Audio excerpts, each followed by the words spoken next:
2025 లేదా 26లో డిగ్రీ లేదా బీటెక్ చదివారా? సాఫ్ట్‌వేర్ జాబ్ కోసం ఎదురు చూస్తున్నారా? అయితే కోడ్ జ్ఞాన్ 100 డేస్ కోర్సులో చేరండి, జాబ్ సాధించండి. నేను కోడ్‌జ్ఞాన్‌లో జాయిన్ అవ్వకముందు అట్‌లీస్ట్ ఏ కోర్స్ తీసుకోవాలని కూడా నాకు తెలీదు. అసలు ఎలా సాఫ్ట్‌వేర్ ఫీల్డ్ ఎలా ఉండిద్ది, అసలు ఐటీ ఫీల్డ్ ఎలా ఉండిద్దో కూడా నాకు తెలీదు. నేను సాయిరామ్ సార్‌ని కన్సల్ట్ అయినప్పుడు ఇలా జావా ఫుల్ స్టాక్ తీసుకో, ఇప్పుడు జావా ఫుల్ స్టాక్ మీద మంచి జాబ్స్ ఉన్నాయి, జాయిన్ అవ్వు అని చెప్పారు. సరే ఏదో జాయిన్ అవుదాము, అసలు ఎలా ఉండిద్ది అని చూడటానికి నేను జాయిన్ అయ్యాను. ఆ తర్వాత మాకు అసలు ప్రతి సింటాక్స్ తో సహా చాలా మనకి ఎన్ని సార్లు కావాలో అన్ని సార్లు ఎక్స్ప్లెయిన్ చేస్తూనే ఉంటారు మన మెంటర్స్. అండ్ మనకి ఎక్కడ డౌట్ ఉన్నా సరే వాళ్ళు మనకి ఎన్ని టైమ్స్ కావాలన్నా ఎక్స్ప్లెయిన్ చేస్తారు, కానీ ఎప్పుడు విసురుకోవడం అలాంటి ఏం జరగవు.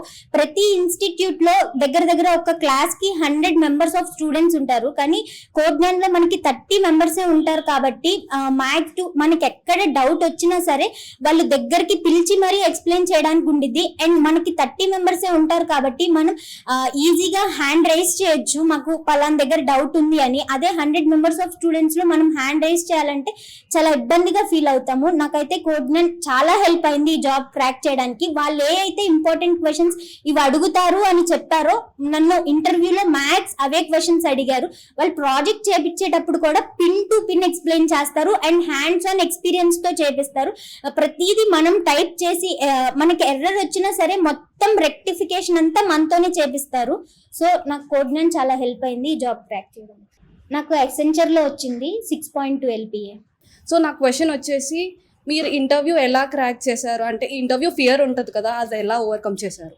మనకి ఇక్కడ కమ్యూనికేషన్ సెషన్స్ జరుగుతూ ఉంటాయి కదా. నేను ప్రతి సెషన్లో పవర్ పాయింట్ ప్రెజెంటేషనే కానీ, లేకపోతే సెల్ఫ్ ఇంట్రో చెప్పడానికే కానీ, ప్రతి దానికి నేను అటెండ్ అయ్యేదాన్ని. అంతేకాని భయంతో అలా కూర్చొని అటెండ్ అవ్వకుండా ఎప్పుడు లేను. నేను ప్రతి దానికి అటెండ్ అయ్యేదాన్ని. కాబట్టి మనకి ఎక్కడెక్కడ మోడిఫికేషన్ చేసుకోవాలి అని చెప్పి మన మెంటర్ చెప్తారు కదా, అది నాకు చాలా హెల్ప్ అయింది.